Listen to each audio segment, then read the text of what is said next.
You're watching a special edition of The World with me, Yalda Hakim, live in Doha as the Assad regime falls in Syria. Tonight, Russian state media says Bashar al Assad is in Moscow with his family. At long last, the Assad regime has fallen. This regime brutalized and tortured and killed literally hundreds of thousands of innocent Syrians. The fall of the regime is a fundamental act of justice. Toppled after a quarter of a century, his government fell in Syria after a lightning rebel offensive. Bagging the remains of a defeated dictatorship, Syrian residents ransacked the presidential palace.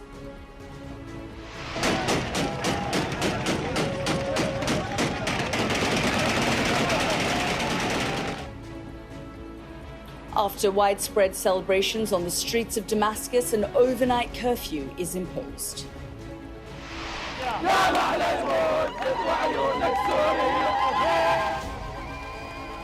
The diaspora and the displaced Syrians in the UK hail the end of his dictatorship and dare to contemplate heading home.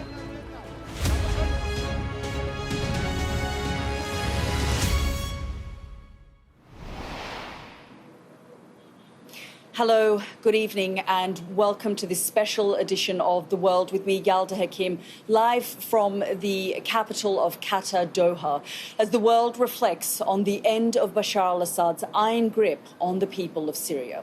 Within the past hour, Russian state media has said the fallen president and his family have arrived in Moscow, where they've been given asylum. The collapse of his rule after a quarter of a century came as a lot sooner than many had expected, confirmed in the early hours of this morning as opposition rebels entered the capital, Damascus. As people took to the streets in celebration, there was confirmation from Russia that Bashar al Assad had left Syria, but his whereabouts tonight remained unknown until a few hours ago. As people took to the streets in celebration and looters picked over the contents of the presidential palace, the Syrian rebel leader declared the future is ours. In this special edition of The World, we'll examine Assad's downfall and what the future holds for the people of Syria. But our first report tonight comes from our Middle East correspondent, Alistair Bunkle.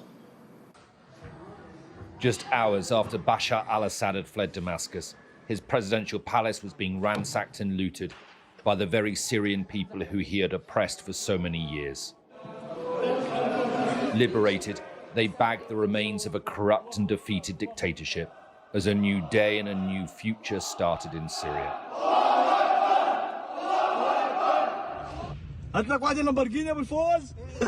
They discovered Assad's vast car collection, the spoils of greed and excess accumulated as his tyrannous rule drove Syrians into poverty. It has been 13 years that we have been waiting for this day, and today is our day. It is the Kurds' day. It is the Kurds and Kurdistan's day, and God willing, it will be full of joy and happiness. The opposition only took control of Aleppo a week ago. They now have control of the government buildings, the citadels of power in the center of the capital, abandoned by the former regime. The rebel leader, Mohammed al-Golani, knelt in prayer in central Damascus. He will now need to shape Syria's future, and it is an uncertain one. Dear brothers, this is a new victory for the whole nation. This victory is new to the whole region. It's enough what we've suffered. He left Syria to be a farm for Iranian ambitions.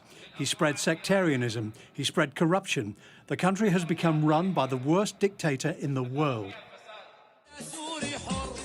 State television showed this image for much of the morning, saying that the Syrian revolution is victorious, before the rebels then gave a televised statement.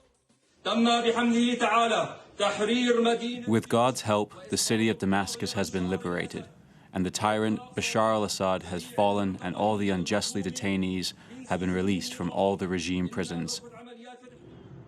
Bashar al Assad fled Damascus in the middle of the night, with the net closing in and his fate inevitable. Russia has confirmed that he and his family have been given asylum in Moscow. Across Syria, Regime soldiers have been laying down their weapons, abandoning posts or surrendering to the opposition. This was in the city of Homs, one of the last and most significant dominoes to topple. In Latakia on Syria's coast, where the Assad family originally came from, a statue was dragged and ridden through the streets. Anything with an Assad face on is being defaced and destroyed.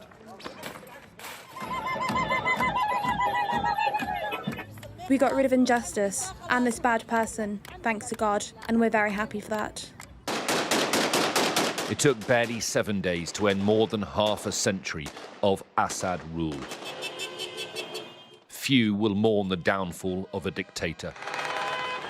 But it does leave a power vacuum in an unstable country, and with the keys to government now in the hands of a designated terrorist organisation. Syria's future, to say the least, is uncertain. Alistair Bunkle, Sky News in Jerusalem.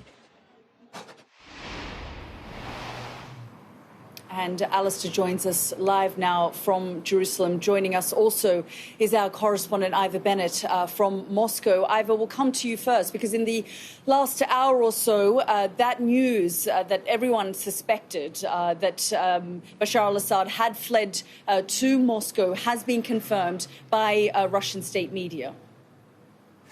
Yeah, this has come from Russian state media, as you say, so nothing official yet from the Kremlin or the Ministry of Foreign Affairs, but two Russian state media outlets, the TASS news agency, the RIA news agency, both say that Assad and his family have been granted asylum here in Moscow. They're in the Russian capital and they've been given asylum on humanitarian grounds. So unconfirmed officially, but at the same time, as you say, this is Russian state media. They're quoting a Kremlin source, and I think that generally means the information is pretty accurate. Earlier on, the Ministry of Foreign Affairs, in its statement on the developments in Syria, they stayed silent on Assad's whereabouts, perhaps because he was still in transit and the situation was obviously moving very quickly and things were still very fluid. But there was a lot of speculation that he would head here because of the strong ties between Damascus and his regime and Moscow and the Kremlin, and because of the widespread reports that he and his family were actually here just over a week ago when the rebels took Aleppo. That was never confirmed by Moscow. No official confirmation yet on this, but as you say, I don't think it's much surprise if indeed he is here, because Russia, of course, has been a staunch supporter of the Assad regime throughout the last decade and at various critical junctures during the Syrian civil war. The fall of his regime will be a massive blow to Moscow because it's the loss of a key strategic ally in the region. Russia has two military bases in Syria. The future of both is now in doubt, or the future of both is now in the balance, certainly. If it was to lose them, particularly its naval base in the Mediterranean, in Tartus, that would seriously damage Russia's regional clout and regional influence. Hence why the Ministry of Foreign Affairs said it's following developments with extreme concern, and that both bases, we're told, are on high alert. I think the question clearly is, given the importance of Syria to Moscow, why then wasn't more support, or why didn't Moscow do more to try and keep Assad in Damascus rather than here in the Russian capital? And I think the answer is because of Ukraine and because Russia simply couldn't afford to be dragged into another conflict right now. Ivor, thanks so much. Let's go to Ali, who, as I said, is in Jerusalem for us. And Ali, Israel cautiously optimistic tonight as they see things develop in Syria? I think the Israelis are worried. There's no love between the Israelis and the Assad regime whatsoever, but Assad was the devil that they knew. They had, over a number of years, and partly in coordination with the Russians actually, developed a situation where they had freedom of movement in the air, at least, whereby Israeli jets could really at will bomb what they wanted to in Syria, and that ranged from weapon storages on the Syrian regime to buildings related to the Iranian government in Syria, and of course also the supply lines when Iran was supplying weapons to Hezbollah. So the Israelis have kind of enjoyed that over the last few years, and they been actually carrying out quite a lot of airstrikes across Syria today. We've been hearing jets in the sky above us, and then sort of an hour or two later you'll hear reports of a military base or something or other hit in Syria. So I think the Israelis at the moment are worried about what comes next, and they've pushed their forces, well, they bolstered their border in the disputed Golan Heights, and they pushed forces into the buffer zone that exists there. Now, they say only temporarily, but in order to make sure that their border remains secure. But I mean, they are very worried that an Islamist faction will get hold of the chemical weapons in Syria, and there's plenty of staunchly anti-Zionist factions in Syria, and they could suddenly threaten Israel, I don't think in the short term, but potentially in the medium to long term. So I think Israel, like a lot of the world, is not quite clear what comes next. The Israelis are pretty good at seeing an opportunity if one exists, but you've got a prime minister here who's due in court on Tuesday to answer corruption charges. You've still got the war in Gaza going on. There's a recent ceasefire in Lebanon. Perhaps they're not in a position to take advantage of any opportunities, but they will want to make sure that what is happening in Syria right now doesn't pose them any more threat. Ali, Ivor, thank you both for your analysis there. Well, what we have been hearing from across the region is that this is a historic moment. It is an unprecedented moment, but it is also a dangerous moment because, as Ali was saying, there is uncertainty about how these developments in Syria will impact the wider region. Well, to discuss more on how the situation developing in Syria impacts the region, let's bring in this report from our security and defence editor, Deborah Haynes.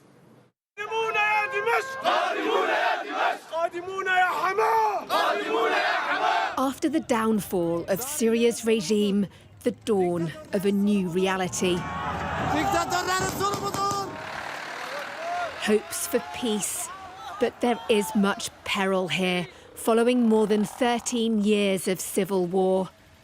External powers also at play, with Russia and Iran core backers of the ousted president, doubtless left reeling and regrouping. Western leaders watch from the sidelines. As we all turn to the question of what comes next, the United States will work with our partners and the stakeholders in Syria to help them seize an opportunity to manage the risks. It is important now that we stabilise, that we reject violence and terrorism, and that we all work towards a political solution to this, a political settlement for the future of Syria and, of course, for the region.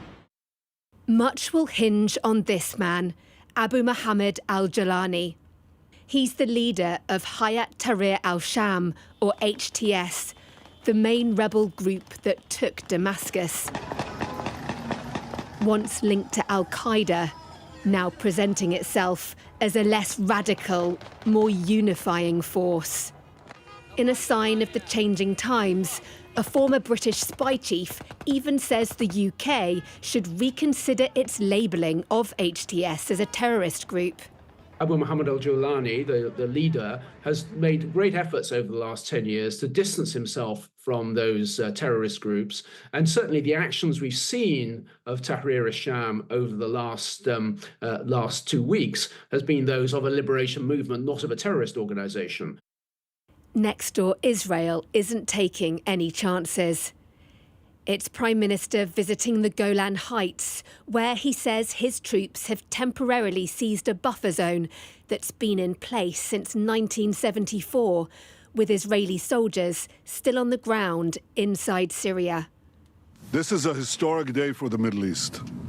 The collapse of the Assad regime, the tyranny in Damascus, offers great opportunity, but also is fraught with significant dangers.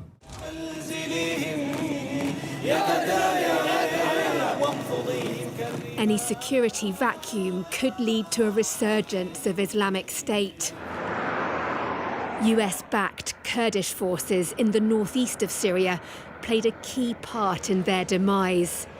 Yet these Kurdish fighters are now under pressure from neighbouring Turkey, which supports some of the other rebel groups.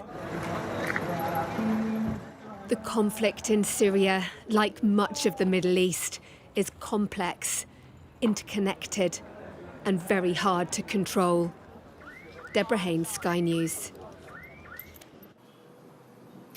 Well, the last 10 days, things have moved very quickly for the rebels, and we've seen them take certain key cities. And then in the early hours of this morning, as we've been reporting, they took over the capital, Damascus. Let's talk you through how the rebels actually got to this stage. Sky's Laura Bundock is at the screen with more.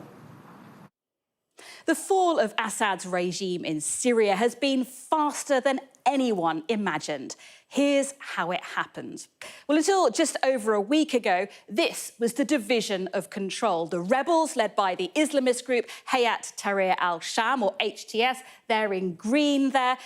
Assad's regime forces in red, the Kurdish-led troops and Turkish-aligned groups at the top in purple and yellow. Now, the rebels began their offensive from the northern province of Idlib, which for years had been the last anti-regime stronghold in Syria. At the end of last month, they moved east into Aleppo, Syria's second city. In just 3 days, they'd taken control here. They took over the historic city centre, the first major assault here since 2016. Now, heading south, the rebels on Thursday pushed into the city of Hama, capturing smaller towns along the way. They toppled statues, including this one of Assad's late father, and they also liberated political prisoners. And then on Saturday, rebels entered Homs, Syria's third largest city, having already taken nearby towns on their advance. This is a strategically critical city, a crossroads with important links to coastal ports along the west. Now, by Saturday at night, they advanced to Damascus, the capital and home of the Assad family. The regime retreated as the rebels closed in, storming the Iranian embassy here and taking over the presidential palace. Now, here people can be seen inside taking photos and selfies, walking through the corridors and rooms, once at the heart of the regime. This is interesting. Russia, a key ally of the Assad regime, has a major air base in Syria and also a significant naval base. Their future is now uncertain. So within days, the rebels have overturned the regime. No one expected them to go so far, so fast. The president has stepped down and fled, and after years of repression, the country is now entering a new reality. Laura Bundock there. Well, as we've been saying, President Joe Biden has been speaking in the last 20 minutes. We heard him on Sky News, but let's bring in our US correspondent, Mark Stone, who joins us live from Washington. Mark, we heard the president speak. He's also been meeting with his national security advisors.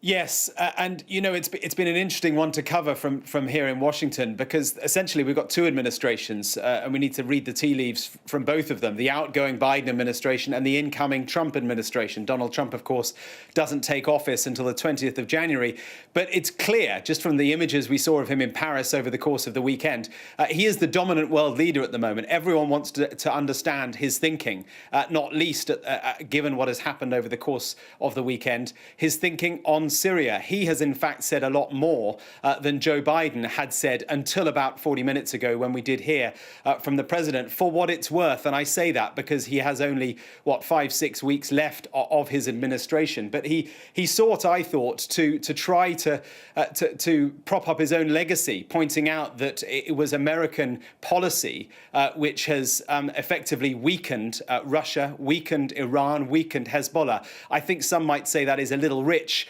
that perhaps Russia's overstretch in Ukraine has done its own weakening, and the same may be the case for Israel operating unilaterally in some cases in Lebanon to degrade Hezbollah. But it is the case that it is the degrading of Hezbollah in Lebanon and the distraction of Russia in Ukraine that has allowed this to happen in Syria. And Biden took some credit for that. But he did say, too, it is a moment of risk and uncertainty. And he laid out several points that he thinks are important, supporting Syria's neighbours, Iraq, Jordan and Israel in this moment of uncertainty, helping the stability of the region, too, but also looking specifically at northeast Syria. There are 900 US troops in northeast Syria. They are ostensibly there for the continued fight against the Islamic State, ISIS, Daesh. They're there. They're continuing that fight. There are camps in northeastern Syria where many members of the Islamic State are being held. These camps are not secure, so he is concerned about that, and he wants to make sure that continues to be watched, because into the vacuum that we now see in Syria, anything could happen. And it is also clearly the case that what happens in Syria does not, as the last decade has shown us, always stay in Syria. So quite a bit from President Biden, but what's it worth? Well, about 6 weeks. Yeah, indeed. And Mark, I mean, at different points, especially at the height of the Syrian war, we saw tens of thousands, hundreds of thousands, millions of Syrian refugees flee the country and make their way to different parts of the world. They made their way to Europe. You covered that extensively. I mean, I covered it at the time. You're also in touch with a lot of Syrians on the ground still in Syria. Just tell me what they're saying to you and what you're hearing. Yeah, it is the case, Yalda, that Syria under Assad provides much of the context of what has happened over the region over the time that he has been in power, whether it is the use of chemical weapons in Syria and red lines crossed, ISIS, as I discussed a moment ago, and their caliphate and terrorism exported through ISIS. ISIS is another, an extremism that tried to replace the extremism that Assad represented. And then, of course, yes, the flow of migration into Europe. It was Angela Merkel who in, I think, 2015 said, "Wir schaffen das, we can do it." And she effectively opened her borders and encouraged this stream of refugees across the Balkans. Many of them went to Germany, many went to the UK as well. It shifted the politics of Europe fundamentally, the rise of parties further to the right in countries across Europe as people were uneasy with this movement of people. But of course, many millions of people did arrive. We saw those images of people trying to cross in small dinghies from Turkey into Greece. And I've stayed in touch with a few of them. And last night, as all this was unfolding in Syria, I got in touch with a guy, Bashar al Assad is his name, originally from Damascus. And he, with his family, traveled all the way to Germany, where he has now made a new life. He's fluent in German. I spoke to him on the phone just a couple of hours ago. He has a German accent now, but he is over the moon, as you can imagine. He's representative of so many millions of Syrians who are now in Europe, or many in the United States as well. And I said to him, look, are you going to return home? He said, I would love to. I want to take my children who were born in Germany back to the place where they are originally from, his birthplace. So many different emotions around Europe as so many years of the Assad dynasty has now come to an end. Yeah, Mark, thank you so much for all of your reporting there. Well, the head of Syria's largest rebel faction has described the fall of Assad's regime as a victory to the Islamic nation. Tonight, on the streets of the capital, there's a curfew in place. Well, let's go live now to Damascus, where we're joined by journalist Danny Mackey. Danny, thank you very much for joining us here on the programme. Just give us a sense. We've been seeing the images in the early hours of the morning in Damascus, and lots has happened, including the Prime Minister of Syria being safely taken by rebels to the Four Seasons, where they're talking about an interim government.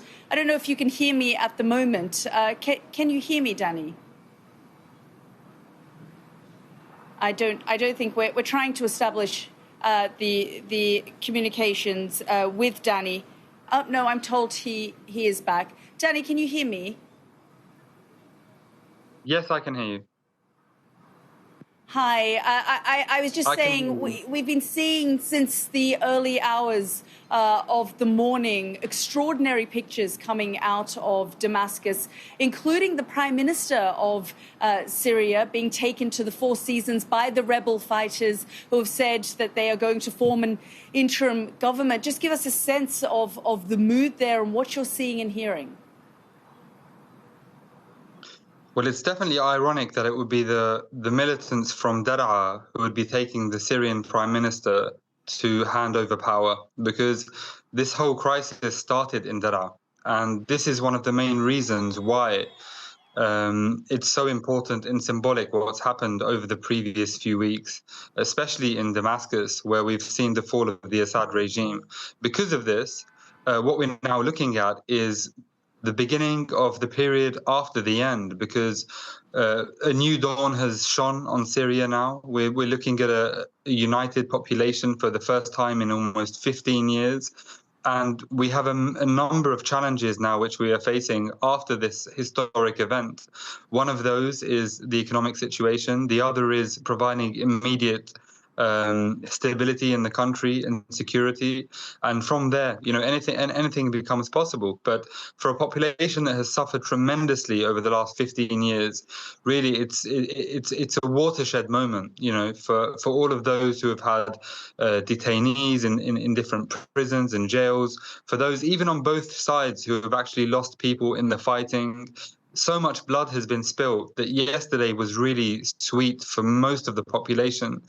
And we've seen really the end of a regime that's been in the country for 60 years.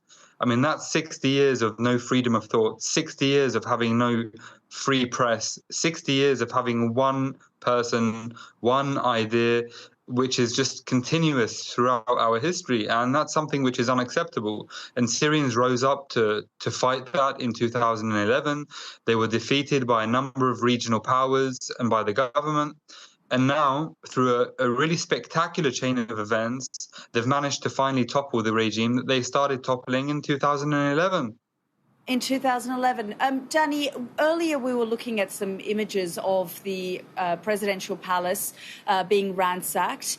It's one thing, the rebels entering a city and taking over the capital, but how are they now going to ensure security? I understand there's a curfew in the country this evening, but there must be, alongside the, as you say, the sense of freedom and euphoria, it's another thing then trying to bring all these different rebel groups with also their own interests together to try and keep Damascus secure and other parts of the country secure as well, because they need to do that quite quickly.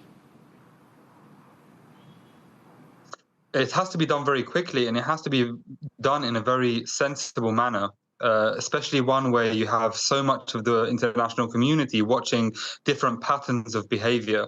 And that's something which is crucial now, patterns of behavior, especially within groups such as Hayat Tahrir al-Sham, which is designated by the US as a terrorist group, but has actually shown a remarkable knack of being able to use diplomacy to actually dispel the idea that they are constantly targeting minorities. And in Damascus, we haven't seen anything so far that would suggest that there's going to be something on that kind of wavelength. But what I would say for the time being is the immediate challenge is forming a governance. The Assad regime was many things, but it managed to continue life in the worst possible circumstances. Now, in Syria, you have a number of different challenges. There's no electricity in the capital, for example. Syrians are going day to day. You might get 1 or 2 hours of electricity per day, and that's just not acceptable, especially during winter. And especially during a crisis where there's a curfew, as you stated, where people are being forced to stay at home between 4 o'clock in the evening to 5 o'clock in the morning. So, what are people going to do in the cold, without electricity? These are many questions which need a quick government to actually come in and start to make sure that the organs of the state apparatus work, because then, they're essential to life and continuity in the city. Yeah, I mean, it's the whole thing of an insurgent group forming and being, the governing party or running a country and a state. I mean, they're two very different things, fighting a war and also then transitioning and governing. Well, governing is something which is very challenging, and you can ask anyone who's actually in power. It completely differs from when you're actually attempting to achieve power. And that's something where with regards to having one group, it's easy for one group to actually administer governance. But when you have a number of different groups who have different ideologies, who have different particular interests, who are supported by different countries, we know that the SNA, for example, in Aleppo and in Idlib is supported by Turkey, and there's a clear Turkish interest. Now, how does that work when you're actually, imposing governance in Syria? Because you're going to be supported by an external actor, whereas Hayat Tahrir al-Sham is a Syrian group, and it's actually not governed by other foreign powers, but at the same time, it's designated as an extremist group. So there are many different delicacies that there are many different kind of formulas which you have to actually try and assess when finding something that actually works. And the best one is to really bring people from the old regime, have a transitional period, bring people who don't really have that experience of being around Assad, but who know what it's like to actually govern, and create a transitional system in a very quick period of time to bring the country forward. And I think that's what's going to happen in the near future. Danny, we're really grateful for your time. Thank you very much for joining us live from Damascus.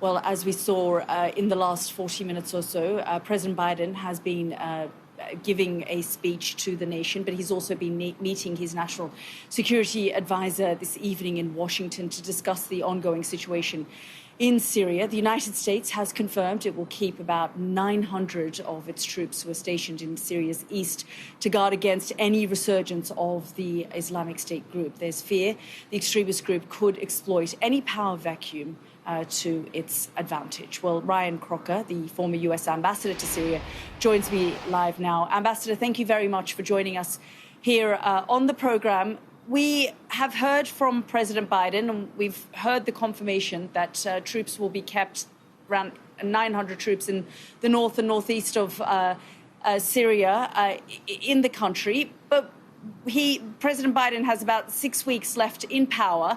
And we've also heard from Donald Trump. We saw what Donald Trump did last time. Many people described it as the abandonment of the Kurds when he pulled US troops out. Do you think we're going to see that repeated again?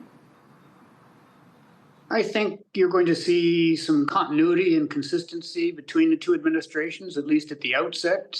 No one knows what happens next. The story is just beginning. It's not ending, the overthrow of Bashar al Assad. What new government may form? Will a new government form? Will the factions now disunite and turn on each other? There are too many unknowns now to predict, I think, what U.S. policy is. I think whether it's President Biden or President Trump, we're going to wait and see how events play out and then react. Do you think that the United States currently has a clear-cut policy in Syria? I mean, are they likely to reach out to certain rebel groups, given they've got one of the main rebel groups, the HTS, on the international terror list?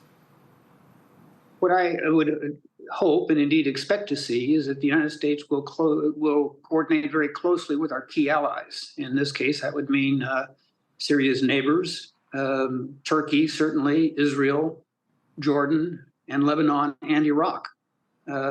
We have good relations with all of them, and all of them have pretty high stakes on the table right now. So I think we have to take counsel with our regional friends and allies, get their assessment, determine how they are viewing the situation, and then formulate our own policies. Ambassador, are you concerned that this could turn into some kind of civil war? I mean, we've seen the leader of HTS tell his forces, we don't want any, for a single pistol to be shot. We don't want any sort of, harming of Christians or Alawites or Kurds, that all the minority groups should be protected and that they will move into some kind of transitional government. But transitioning from an insurgency into a government, we've seen those challenges in other places. Yes, indeed we have. We saw it in Afghanistan, for example, when the various Mujahideen factions united to force the Soviets out. And when the Soviets were out, no longer having a unifying goal left, they turned on each other into a vicious civil war that ended only when the Taliban took control of the country in the mid-1990s. One certainly hopes that does not happen here in Syria, but frankly, we don't know what will happen. And with regard to the minorities, the Assad regime, of course, was Alawi, a minority. And for all of its awfulness, it basically looked after other minorities, certainly the Christians, but also the Kurds to a degree. And now we have a Sunni ascendancy. And I think the minorities, certainly the Alawis, but also the Christians and the Kurds, are rightfully concerned over what happens next. Certainly the leader of HTS has said the right things. Let's see if he does the right things. And let's see, above all, has he got the authority and the power to ensure that the disparate factions that have ousted the regime will unify under his command.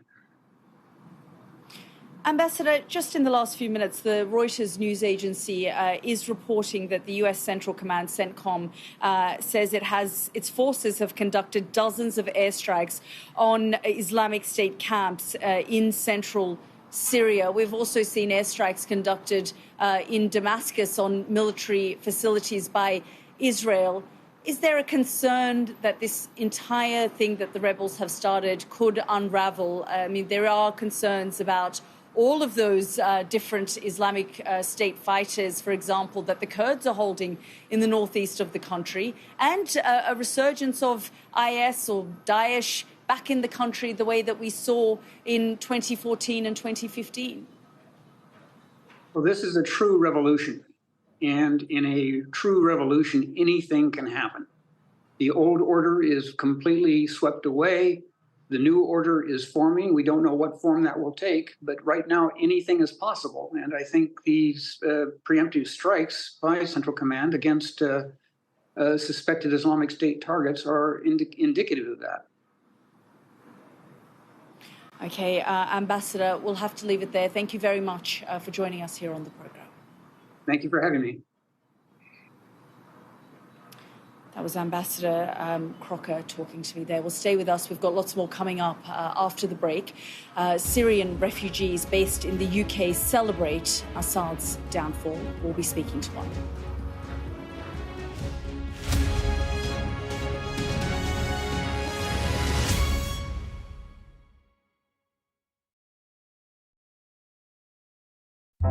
Big stories don't always come from big cities.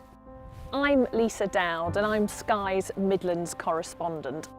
You are not getting in this elevator, okay? The judge made it very clear that she could see no justifiable reason why Sakulas wasn't here facing British justice. I promised I would get him justice.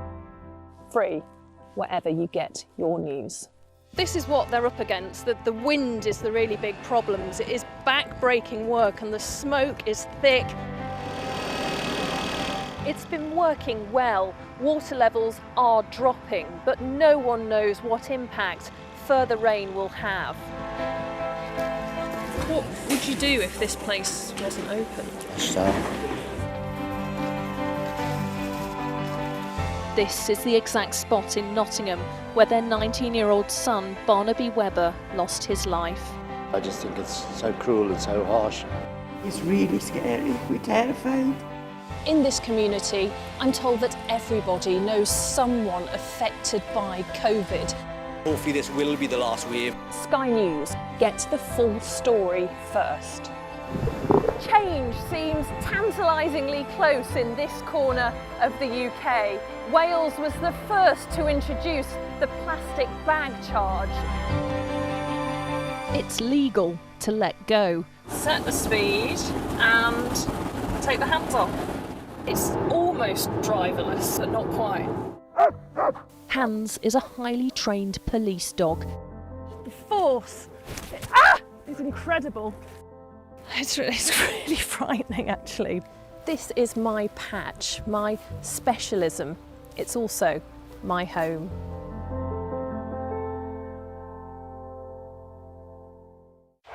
There's always more to the news than a headline. We want to discover, to delve a little deeper, to find out what's really going on. Explanation Analysis, the people at the heart of every story. I'm Neil Patterson, and this is the Sky News Daily Podcast. So, by the end, we'll hopefully all understand what's going on in the world just that little better. Available wherever you get your podcasts. Welcome back to the programme. Well, in the UK, crowds of flag-waving Syrians gathered in Manchester and London to celebrate the overthrow of Bashar al Assad. Our correspondent Sadia Chowdhury reports. Jubilant Syrians across the UK, diaspora and displaced. This is Manchester. And we should start a new future for Syria, democratic Syria. I'm looking for the first flight to Syria to go back. Amina Kholani is a survivor of Bashar al Assad's torture. In my dream, I cannot imagine we will arrive to this moment. Do you know what happened now? The dictator is gone. Sorry, this is the freedom for Syria. We pay a huge price for that. In London, nearly everyone we speak to knows someone who has been detained, disappeared, or killed by Assad forces. Of course, I was tortured. A lot of others were tortured. I was lucky to survive and go out. Others couldn't make it. Finally, proud to say I'm Syrian without being scared that the Syrian regime will reach to me. No more torture, no more bombing, no more disappearance. British reaction doesn't end there. UK-based lawyers are supporting Syrians to bring the Assad regime to justice. Efforts will have to be accelerated, whether that's at the International Criminal Court, whether there is a special tribunal set up for chemical weapons, the use of chemical weapons by the Assad regime, or whether he is to be tried, now he's no longer a head of state, in a foreign state under universal jurisdiction. In London, Bashar al-Assad's British-born wife Asma has been the subject of a Metropolitan Police investigation. She's accused of supporting and encouraging terrorism. The force previously told Sky News its war crimes unit is looking into a case. British humanitarian workers have also long been focused on Syria. Many are now set to ramp up their efforts. I am confident that every Syrian in this world wants to go back and to participate in rebuilding the future. Over 50 years of dictatorship over in Syria. Now focus turns to the enormous humanitarian crisis left behind. Sadia Chowdhury, Sky News. Well, let's speak now to Suhaib Jaber, a Syrian journalist who now lives as a refugee in the UK. He joins us from London. Suhaib, thank you very much for joining us here on the programme. You were at the rally today. Just tell me about your emotions this evening after the events of the past day. Yes, first of all, thank you for having me. And actually, a lot of feelings are complicated. I can't even describe it. Not only me, every Syrian cannot now describe what he's feeling, especially after this shocking news that the Assad regime is collapsing, and there's no Assad regime now after all of these years of torturing people and throwing them in prisons for years without even any accusation or any charge. It's hard to believe that still a number of people doesn't believe that the Assad regime is collapsed. So this was one of the sides of feelings of the Syrians here in the UK or even inside Syria. I'm in contact with my friends, my relatives, my colleagues in Syria, and most of them are so happy. Most of them are so shocked because they told me that after this long time of diaspora, long time of torturing people, long time of oppression, finally we get rid of this dictator, barbaric, criminal regime. I can't describe it, but yeah.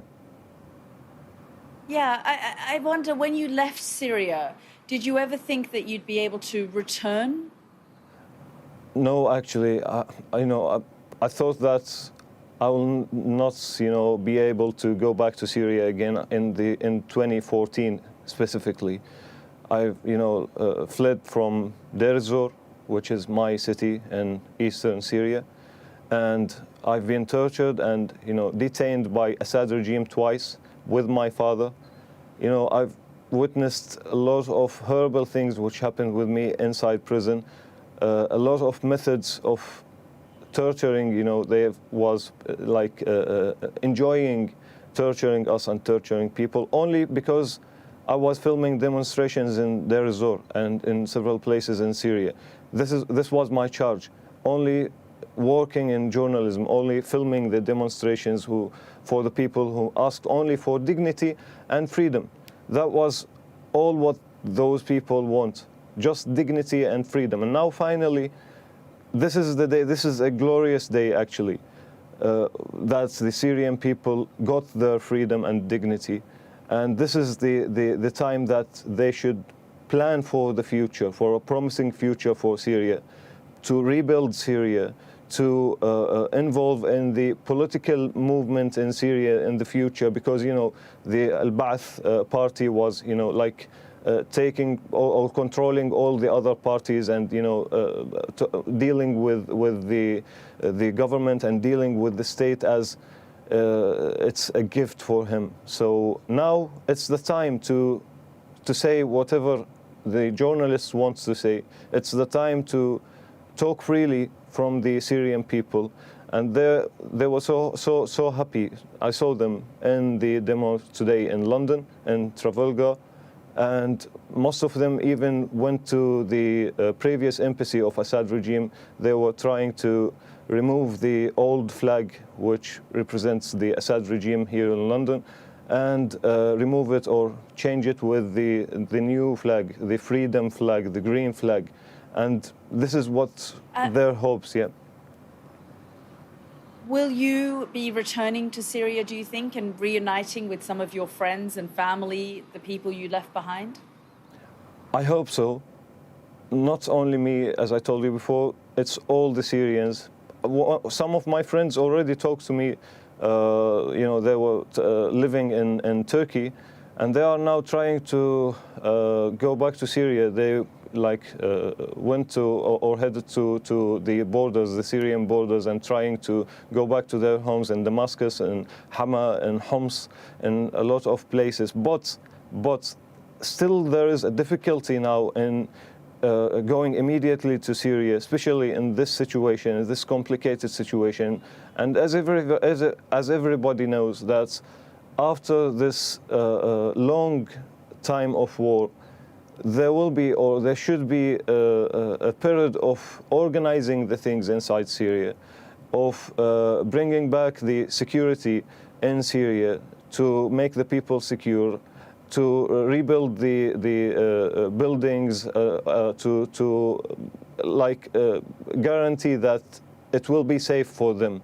But most of the Syrians around the world, I'm talking about over 10 million people around the world displaced or refugees around the world, are thinking now of going back to Syria. But to go back to Syria, it should be safe in that place. And this is the responsibility of the international community.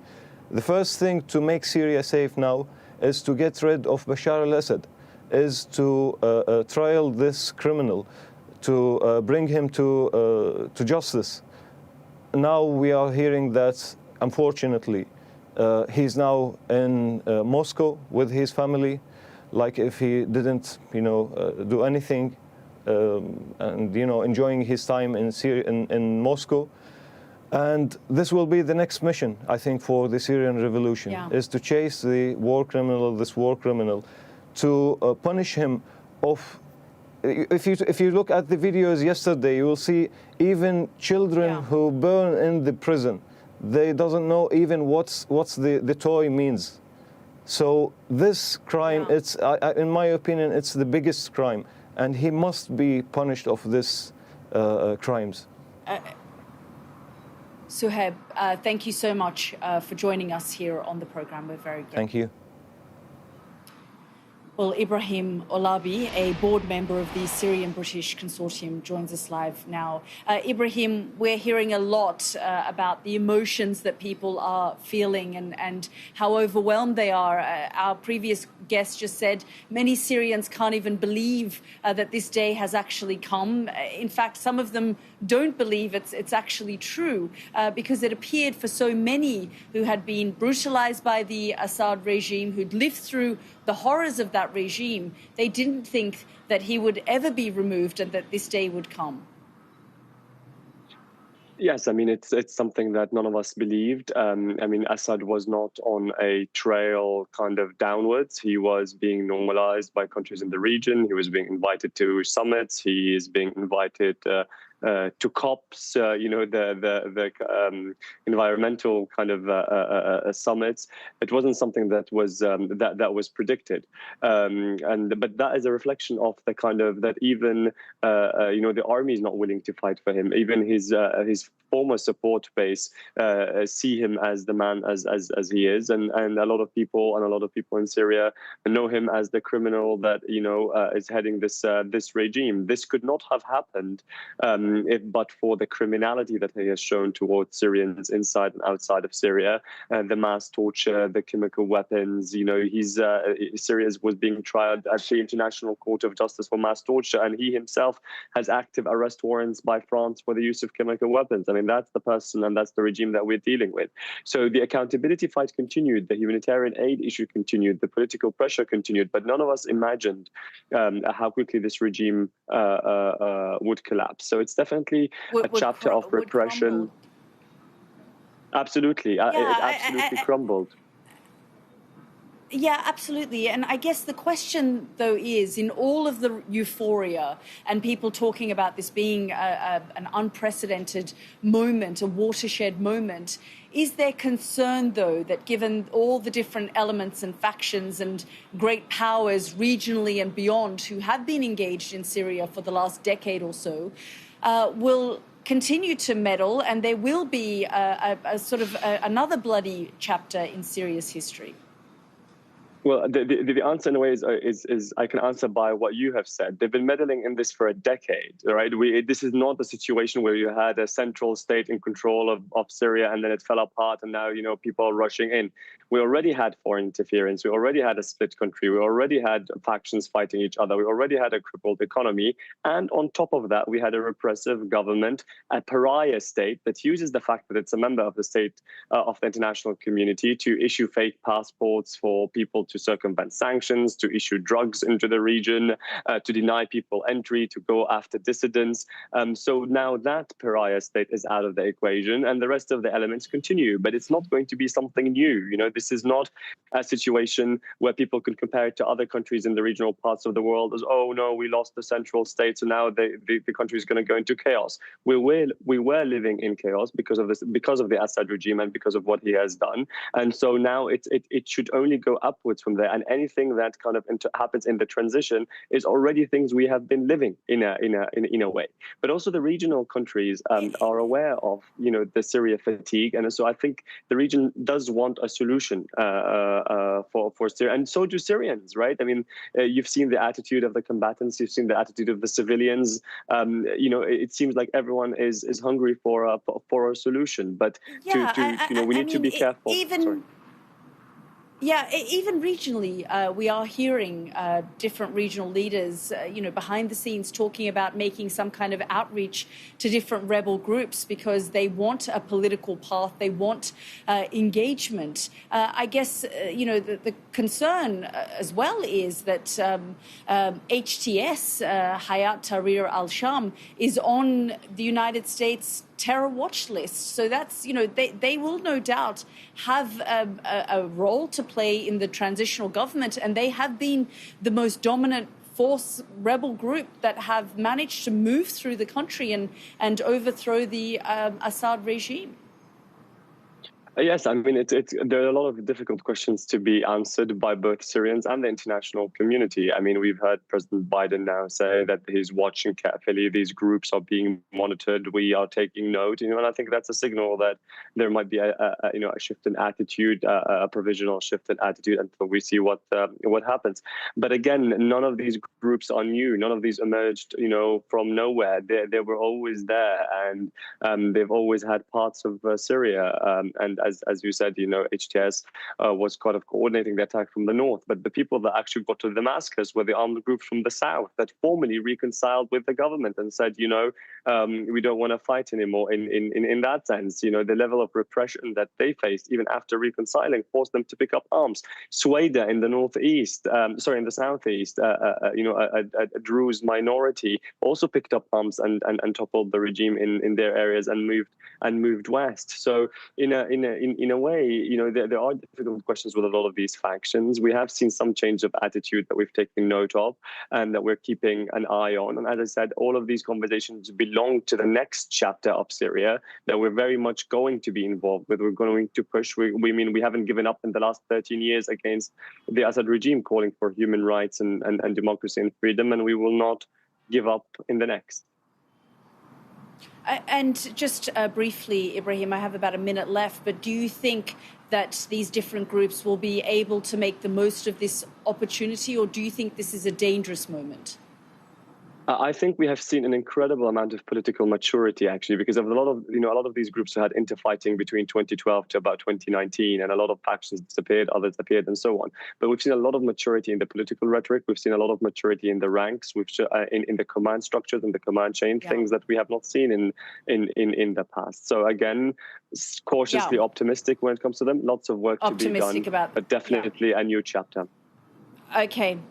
Ibrahim, we'll have to leave it there. Thank you very much for joining us here on the programme. Well, as we've been hearing, a lot of hope, a lot of cautious optimism about the next chapter in Syria's history, what's been a bloody 15 years and, frankly, an oppressive 54 years. The Syrian people are hoping for a better future. From me and the team, goodbye for now.